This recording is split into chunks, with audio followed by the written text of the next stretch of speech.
अस्सलाम वालेकुम आप सभी लोगों का खैर मकदम। आज के हमारे इस लाइव सेगमेंट में जैसे आप जानते हैं हर रोज की तरह आज भी हम जो है लाइव सेगमेंट लेकर हाजिर हैं। उम्मीद करते हैं कि आप सभी लोग ठीक होंगे। और आज हमारे साथ एक खास मेहमान जुड़ने वाले हैं जिनका नाम सईद माजिद साहब हैं, जो हीमोफिलिया सोसाइटी ऑफ कश्मीर के प्रेसिडेंट भी हैं।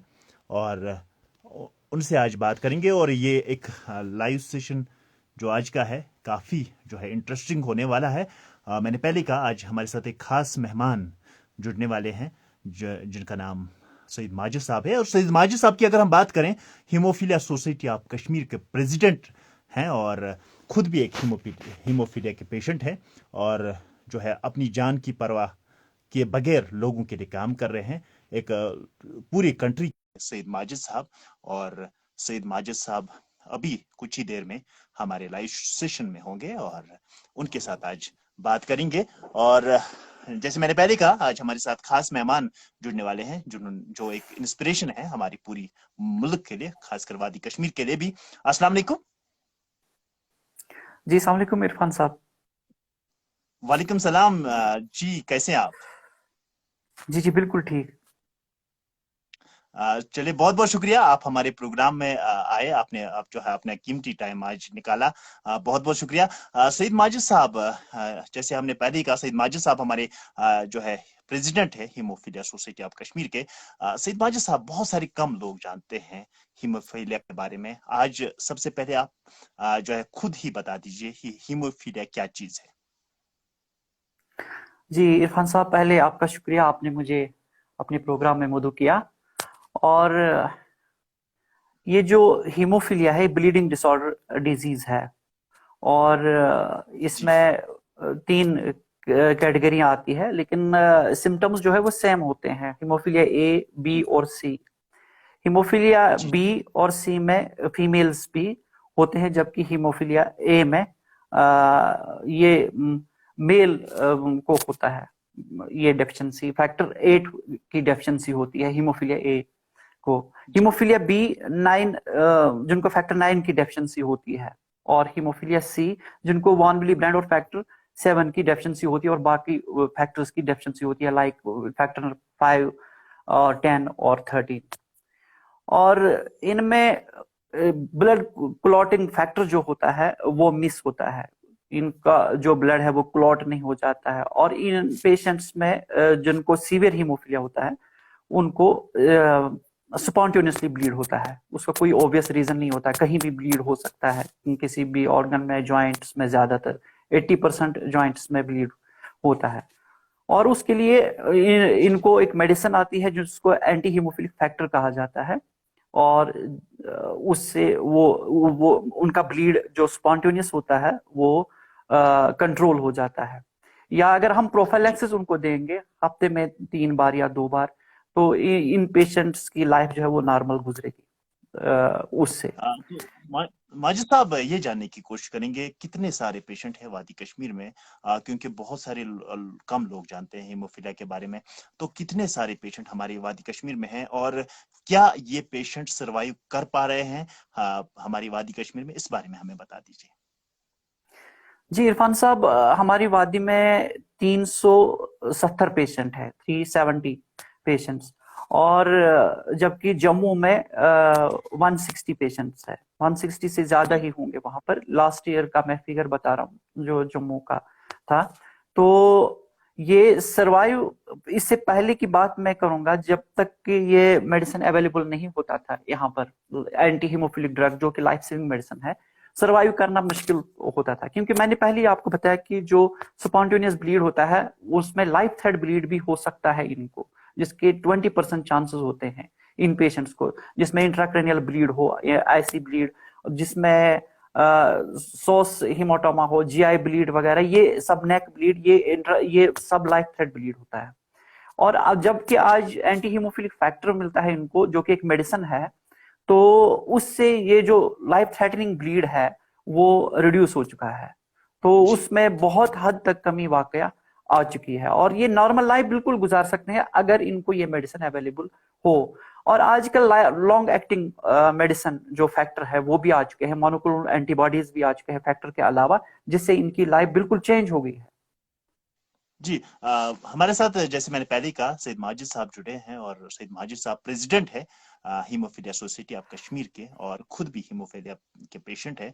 और ये जानने की अगर ट्रीटमेंट की बात करें, क्या सही से यहाँ पे वादी कश्मीर की अगर हम बात करें, क्या इन पेशेंट्स को सही से यहाँ पे ट्रीटमेंट मिल पा रहा है?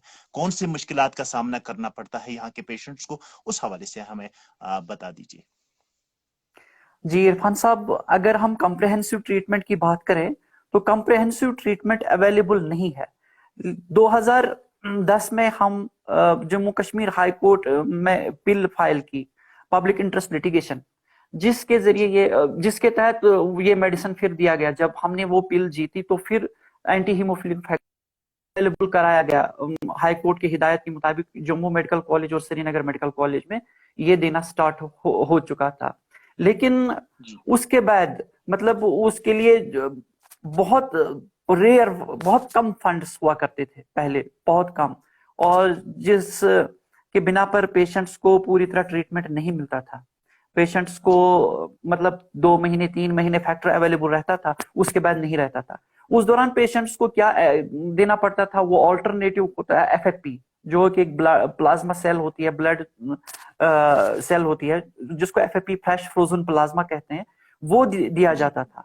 क्योंकि उसकी टेस्टिंग प्रॉपरली नहीं होती थी, और जो कि हिडन वायरस हुआ करते हैं जिनमें हेपेटाइटिस बी और सी, वो उससे पेशेंट्स को वो हुआ। फिर बाद में जब फैक्टर आया तो वो चीजें कम हुई, लेकिन फंड्स सफिशिएंट नहीं थे। बाद में 2015 के बाद 16 के बाद थोड़ा सा फंड्स बढ़ गए हैं इसके, और फिर से हम कोर्ट गए हैं, और रियासती हाई कोर्ट और ह्यूमन राइट्स कमीशन।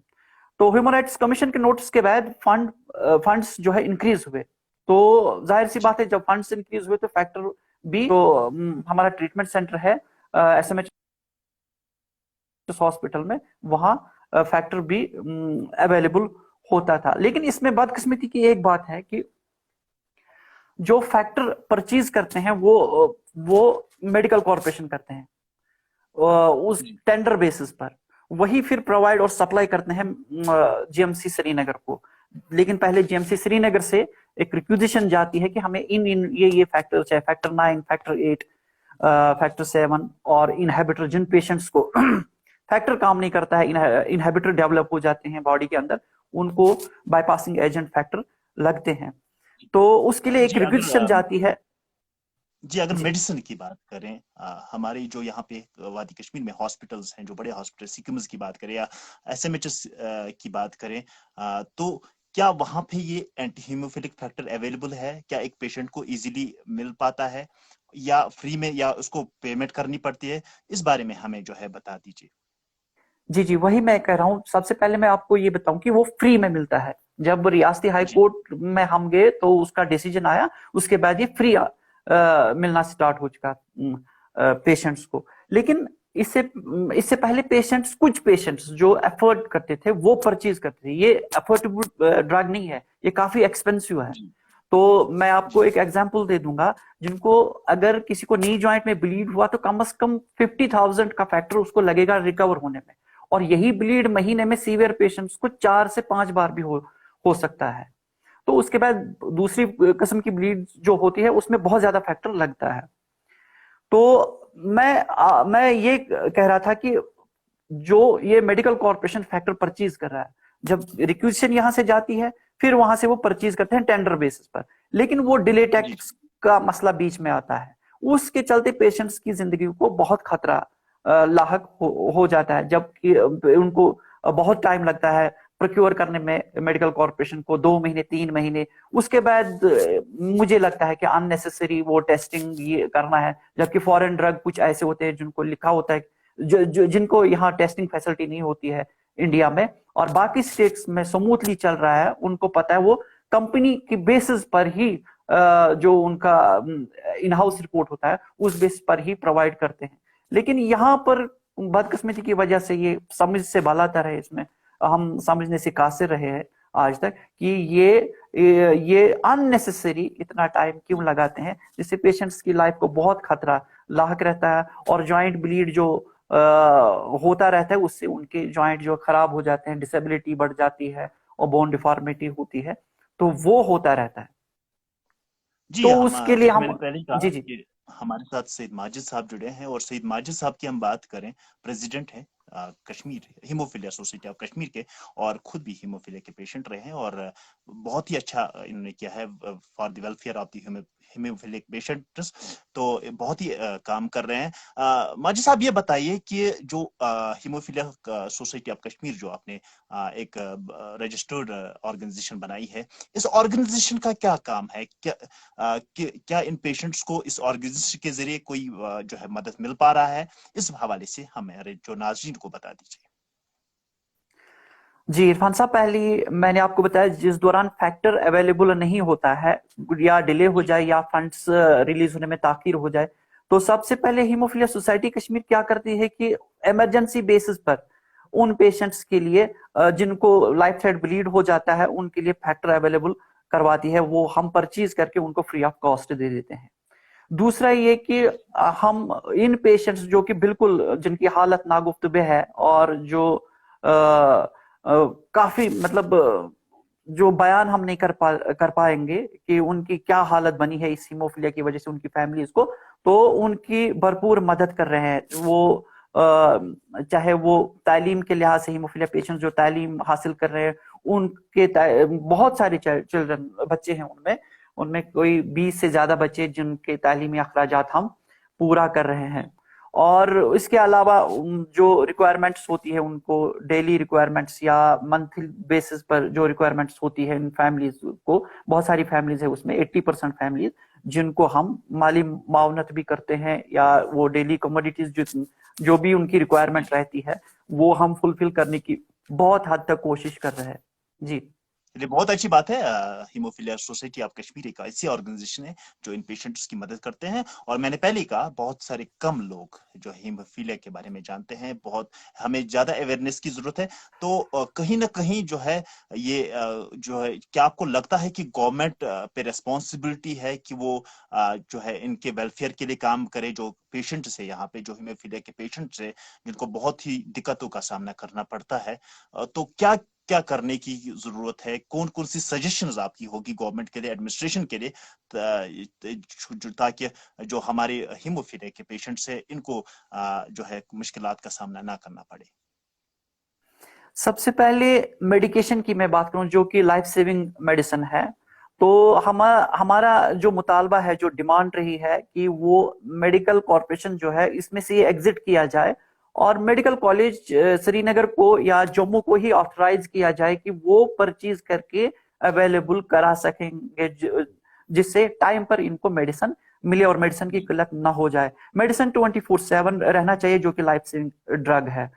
और इसके अलावा गवर्नमेंट से गुजारिश है कि अगरचे इनको डिसेबिलिटी में शामिल किया गया है 2016 में, उसके बाद यहाँ पर 2018 में इंप्लीमेंट हुआ है, लेकिन वो मुराद जो अब डिसेबल्स को मिलने चाहिए थे या कैटेगरीज में आने चाहिए थे, बहुत से ऐसे डिपार्टमेंट्स में पोस्ट निकलते हैं जिनमें इनका कहीं नाम नहीं होता, ये कैटेगरी शामिल ही नहीं होती है, तो मतलब उसमें कोई भी। रिजर्वेशन कहीं पे नहीं है हीमोफीलिया जी जी पेशेंट्स के लिए, क्योंकि जॉब में नहीं, अब रिजर्वेशन है, है, चाहे अब ये अब स्टडीज में, इनकी प्रोफेशनल कोर्स रिजर्वेशन। में। जी जी जी। जी रिजर्वेशन इनकी अब हैंडीकैप्ड्स के साथ जो ये इंक्लूड हुआ है रिजर्वेशन बन गई है, लेकिन बहुत सारे ऐसे जी डिपार्टमेंट्स है जहां पर इनको रिजर्वेशन नहीं मिलती है, इनके लिए कोई भी रिजर्वेशन नहीं होती है। और जो मुराद्स मिलने चाहिए थे, जो हमारी डिमांड है या बाकी जो फैसिलिटीज है, चाहे वो क्या कॉमन क्या ट्रांसपोर्ट का यूज गवर्नमेंट की करना तरफ से हो, कोई जो है मंथ क्या मंथली फंड की अगर बात करें, या इंसेंटिव्स की बात करें, क्या गवर्नमेंट की तरफ से कोई इंसेंटिव्स इन पेशेंट्स को दिए जाते हैं?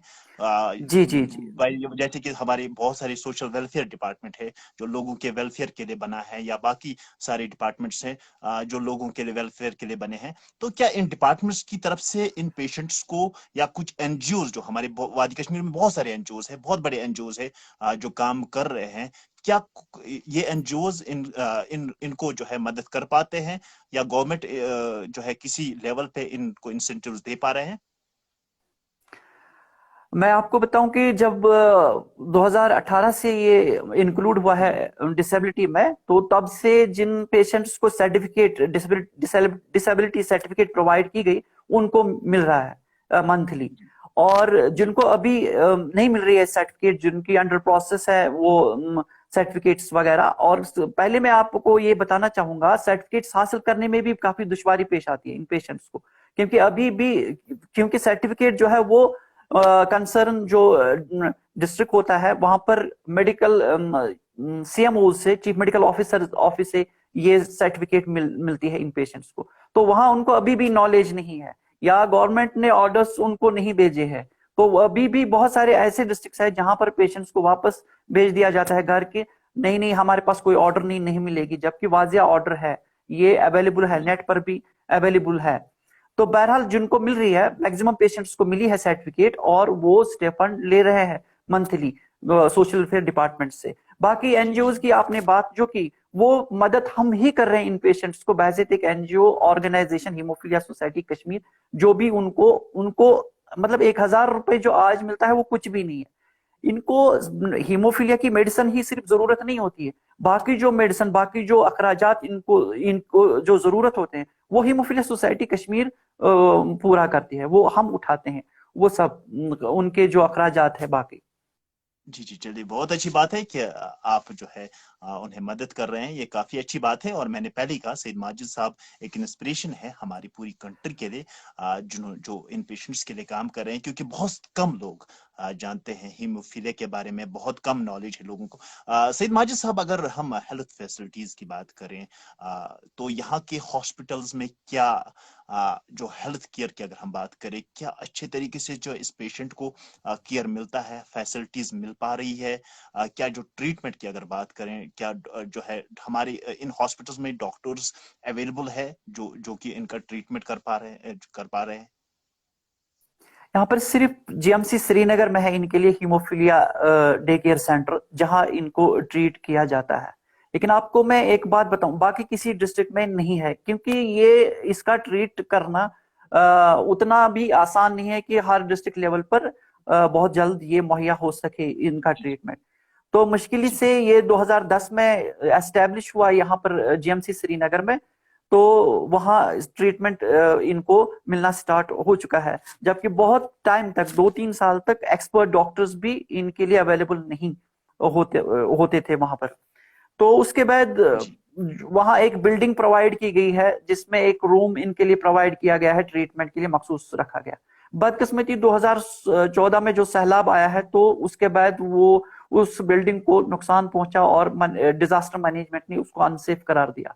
उसके बाद जीएमसी अथॉरिटी ने वादा किया था और हमसे कहा था कि आपको एक नई बिल्डिंग या दूसरी बिल्डिंग में ट्रीटमेंट सेंटर मुहैया किया जाएगा, लेकिन आज तक वो वादा भी पूरा नहीं किया, जबकि हम बार बार उनको याद दहानी करते हैं, रिटर्न भी रिप्रेजेंटेशंस देते हैं। हमने कमिश्नर सेक्रेटरी जो बदलते रहते हैं, एडमिनिस्ट्रेटिव ऑफिसर कई जो बदलते रहे, उनको भी इस के बारे में रिप्रेजेंटेशंस दी है कि हमें एक दूसरी जगह जीएमसी में ही, एसएमएचएस में ही एक सेंटर प्रोवाइड किया जाए, जहां से ये ट्रीटमेंट ले सकेंगे। और जहां आज हम ट्रीटमेंट ले रहे हैं हमारे पेशेंट, तो वहां मेडिसिन जो ये एंटी हीमोफिलिक फैक्टर है, ये रखने की जगह नहीं है, ऐसे ही एक रूम में पड़ी होती है, इसके लिए कोल्ड चेन भी मेंटेन नहीं रहती है, जिससे एफिकेसी में बहुत फर्क पड़ता है इस मेडिसिन की एफिकेसी में। तो इसके लिए अगर हम कहेंगे तो बहुत सी चीजें अभी बाकी है जो करनी है, और बहुत सी फैसिलिटीज, ताकि इनको ट्रीटमेंट कंप्रहेंसिव अगर मैं नहीं कहूंगा, लेकिन एटलीस्ट कंप्रहेंसिव की तरफ हम जा पाएंगे स्टेप बाय स्टेप, लेकिन अगर गवर्नमेंट इसके लिए इकदाम उठाए तो। जी जी जी। सो हमारे साथ जुड़े हैं सईद माजिद साहब। मैंने पहले ही कहा, सईद माजिद साहब हमारी हीमोफीलिया सोसाइटी ऑफ कश्मीर के प्रेसिडेंट भी हैं, और काफी काम कर रहे हैं हीमोफीलिया के पेशेंट्स के लिए। और इन्हें पहले कहा कि हेल्थ फैसिलिटीज की अगर बात करें तो यहाँ पे हेल्थ फैसिलिटी को अपग्रेड करने की जरूरत है, ये गवर्नमेंट से भी हमारी रिक्वेस्ट रहेगी। और सईद माजिद साहब, ये जानने की कोशिश करेंगे कि जो ये हीमोफीलिया पेशेंट्स है, इनके स्कूलिंग में जो ये बच्चे, खासकर अपने बच्चों की बात की जो पढ़ पा रहे हैं, कितने मुश्किलात इनके स्टडीज क्या जो है स्टडीज में आ रहे हैं? क्या इनके लिए अलग से स्कूल्स होने चाहिए या इन्हीं स्कूल्स में पढ़ाया जाना चाहिए? क्या अलग टीचर्स होने चाहिए जैसे बाकी सारे जो हमारे हैंडीकैप्ड बच्चे हैं उनके लिए अलग टीचर्स रखे गए हैं? तो क्या आपको लगता है कि एजुकेशन के हवाले से एजुकेशन जो हमारी एजुकेशन, इनको जो प्रॉपर एजुकेशन मिले, इस पे हमें काम करने की जरूरत है? क्या क्या चीजें होनी चाहिए, इस बारे में हमें थोड़ी इंफॉर्मेशन चाहिए। जी इरफान साहब, आपने बहुत अच्छा सवाल पूछा कि इनकी एजुकेशन 2010 से पहले काफी मुतासिर थी। यानी मैट्रिक से आगे कोई पढ़ नहीं पा रहा था ड्यू टू ये हीमोफीलिया, जब तक इनको मेडिकेशन नहीं मिलती थी तो जी आगे कोई नहीं जा रहा था। लेकिन आज अल्हम्दुलिल्लाह ये बच्चे पढ़ रहे हैं। ये तभी मुमकिन है जब इनको मेडिसिन, ये जो लाइफ सेविंग मेडिसिन मिलता रहेगा। तो स्कूलों की बात आपने कही कि स्कूल इनके लिए कोई मखसूस नहीं होने चाहिए, बट स्कूल तक जाने के लिए जो कॉमन ट्रांसपोर्ट है, कॉमन ट्रांसपोर्ट ये यूज नहीं कर पा रहे हैं। इनके लिए जी या कोई इंतजामात होने चाहिए थे हैंडीकैप्स के लिए या इनके लिए यहाँ पर, जो ये स्कूल तक जा सकते। तो जी बाकी स्कूलिंग तभी मुमकिन है, इनकी तालीम एजुकेशन तभी मुमकिन है जब इनके लिए ट्रीटमेंट रहेगा। अगर ट्रीटमेंट या यही ज्यादा इसमें जो लाइफ सेविंग मेडिसिन है, ये इसमें कोई प्रॉब्लम आई, ये इनको अवेलेबल नहीं रहा, तो ये मजबूर है कि ये स्कूलिंग जो है वो स्टॉप करेंगे, ये नहीं पढ़ पाएंगे। जी जी। सो सईद माजिद साहब, एक और क्वेश्चन जानने की कोशिश करेंगे। हमारी जो वादी कश्मीर में आपने कहा कि 300 से ज्यादा पेशेंट्स हमारे वादी कश्मीर में अभी हीमोफिलिक पेशेंट्स जो है, हमें ये बताइए कि कोई ऐसा केस आपने देखा जिसकी जो ड्रग्स अवेलेबल नहीं थी, जो लाइफ सेविंग ड्रग इनको दिया जाता है, जिसमें आपने एंटी हीमोफिलिक फैक्टर की बात की, उस वो यहाँ पे अवेलेबल नहीं था, उसकी वजह से किसी की डेथ हुई? क्या कोई ऐसा केस आया आपके इस हमारी खासकर बहुत वादी कश्मीर बहुत में? सारे जी जी, बहुत सारे पेशेंट्स को डेथ हुई है due to non availability of anti haemophilic G factor. 2010 से 2019 तक कोई 11 पेशेंट जो है जिनकी डेथ हुई है, ये फैक्टर एंटी हीमोफिलिक फैक्टर न होने की वजह से।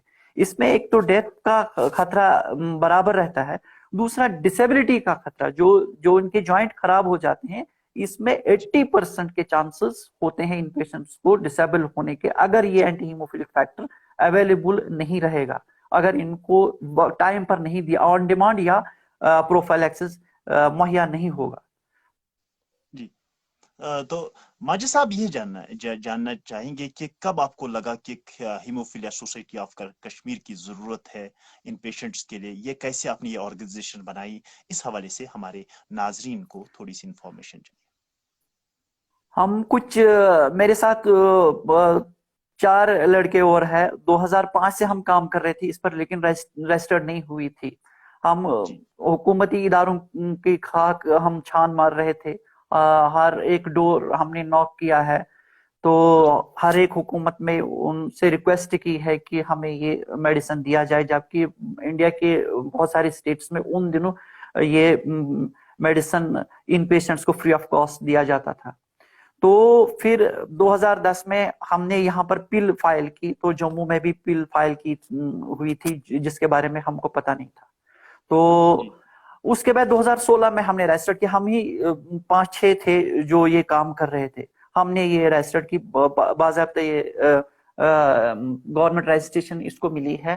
तो ये अहम जरूरत थी इस चीज की कि हम ये ऑर्गेनाइजेशन बनाए। और ये ऑर्गेनाइजेशन बनना इसलिए जरूरी थी क्योंकि वर्ल्ड फेडरेशन ऑफ हीमोफीलिया जो है पहले बनी, जी वो बनी है 1963 में। तो उसके बाद उन्होंने एक कैंपेन चलाई कि हर मुल्क और हर स्टेट, हर मुल्क के स्टेट में ये बननी चाहिए, ताकि वो हमारे साथ जुड़ सके और फिर वो काम कर सके इन पेशेंट्स के लिए। तो उस लिहाज से उसको मद्देनजर रखकर हमने यहाँ पर बनाई, और यहाँ के पेशेंट्स की हालत को देखकर तो हमने ये बनाई और हमने इनके लिए काम करना स्टार्ट किया है। और हम हर वक्त, जैसे कि आपने पूछा कितनी जरूरत है, आज भी हमें दिन में या रात में भी हमको फोन आते हैं कि इनको मदद की जरूरत पड़ती है, किसी की ब्लीड हो जाए, कोई कॉम्प्लिकेशन हो जाए। हम एम्बुलेंस सर्विस भी इनको प्रोवाइड कर रहे हैं फ्री ऑफ कॉस्ट। लॉकडाउन के दौरान या किसी कोई हालात खराब होते हैं, उस दौरान हम इनको यही मेडिसिन डोर स्टेप तक, यानी घर पहुंचा रहे हैं उसी एम्बुलेंस के जरिए जो हमारे पास है। तो घर पहुंचा रहे हैं 2-2 3-3 महीने के लिए, यहाँ बानिहाल से ऊडी तक और कुपा, हर एक जगह। इवन हमारे यहाँ करना के पेशेंट भी है, लद्दाख के पेशेंट भी है, जो कि रजिस्टर्ड है हमारे पास, जो जिनको मेडिसिन यहीं से मिलता है। तो 24/7 हमारी सर्विस की जरूरत है इन पेशेंट्स को, जो हम मुहैया करते हैं। शुक्र अल्लाह का, हम मुहैया करने की कोशिश कर रहे हैं। तो माजिद साहब, ये जानने की कोशिश करेंगे, यहाँ के लोग, अगर लोगों की बात करें, कितना सपोर्ट करते हैं इस ऑर्गेनाइजेशन को? क्या आपको सपोर्ट मिल पा रहा है? क्या माली जो है मदद इस ऑर्गेनाइजेशन को यहाँ के लोगों की तरफ से मिल पा रहा है? जो लोग जिन लोगों तक ये अवेयरनेस पहुंच जाती है तो शुक्र जी अल्हम्दुलिल्लाह वो कर रहे हैं।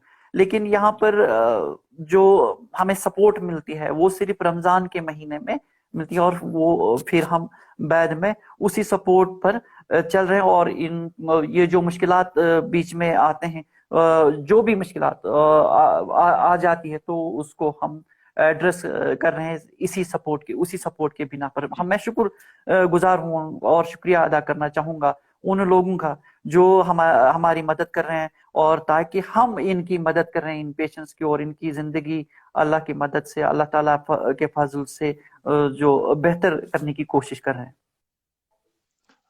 चलिए, बहुत बहुत शुक्रिया। और हमारे साथ माजिद साहब जुड़े हैं, हीमोफीलिया सोसाइटी ऑफ कश्मीर के प्रेसिडेंट हैं। माजिद साहब, लास्ट में हमारी जो खासकर यूथ है अभी, जो आपको देख रहे हैं, हमारे जो नौजवान हैं, इनके लिए क्या मैसेज देना चाहते हैं आप, हमारे जो खासकर लोग अभी देख रहे हैं? देखिए, हीमोफीलिया हो या कोई भी डिजीज, ये किसी भी घर में कोई भी बच्चा पैदा हो सकता है और जिसको ये हो सकता है। जी लेकिन एक बात मैं कहना चाहूंगा, मतलब हर एक, चाहे हीमोफीलिया हैंडीकैप्ड हो या कोई भी मतलब लाइफ लॉन्ग डिजीज से जो जूझ रहा है, जी तो हर वक्त हमें मद्देनजर रखना चाहिए कि एक नॉर्मल इंसान को शुक्र करना चाहिए अल्लाह का, और हर मुमकिन जिस भी लिहाज से जो भी मुमकिन हो सके उस लिहाज से इनकी सपोर्ट किया जाए। और इनको खासकर मतलब ये एक स्पेशली एबल पर्सन है, जो एक इनको एक टैग मिला है स्पेशली एबल जी पर्सन। जी जी जी तो जी। अगरचे वो चीजें इनको नहीं मिल रही है हुकूमती सतह पर, बट मैं उम्मीद करता हूँ और गुजारिश करता हूँ कि लोग जो है वो इस चीज को मद्देनजर रखकर उसी तरीके से ट्रीट करें और इनका ख्याल रखें। चलिए, बहुत बहुत शुक्रिया, आपने अपना कीमती जो है वक्त हमें दिया, आज बहुत अच्छा लगा। और हमारी कोशिश रहती है कि नए चेहरों को आपके सामने हम इंट्रोड्यूस कराएं। सो हमारे साथ आज माजिद साहब जुड़े थे, जो कि Kashmir haemophilia society of Kashmir के प्रेसिडेंट है, और जो बहुत ही अच्छा काम कर रहे हैं, खासकर हीमोफीलिया पेशेंट्स के लिए बहुत ही दिन रात काम कर रहे हैं। उनके मेडिसिन की बात करें, उनके जो है ट्रैवल की बात करें, उनके जो है ट्रीटमेंट की बात के हवाले से बात करें, तो पूरी जो है मदद दे रहे हैं हीमोफीलिया सोसाइटी ऑफ कश्मीर। अगर आप भी जो है मदद करना चाहते हैं इस ऑर्गेनाइजेशन को, इन पेशेंट्स को, तो आप जो है जरूर जो है सईद माजिद साहब को कांटेक्ट कर सकते हैं। चलिए, बहुत बहुत शुक्रिया सईद माजिद साहब, आपने काफी कीमती टाइम दिया हमारे साथ। इंशाल्लाह कभी और आपके साथ मुलाकात करेंगे इस प्रोग्राम में। अभी वक्त कम है, इंशाल्लाह कभी और आपके साथ जो है आपके साथ और भी इस हवाले से बातें करेंगे। बहुत बहुत शुक्रिया। शुक्रिया इरफान साहब, आपका भी बहुत बहुत शुक्रिया, आपने मुझे अपने प्रोग्राम में मौजूद किया है। बहुत बहुत शुक्रिया जी, इरफान साहब। अस्सलाम वालेकुम। चलिए, बहुत बहुत शुक्रिया।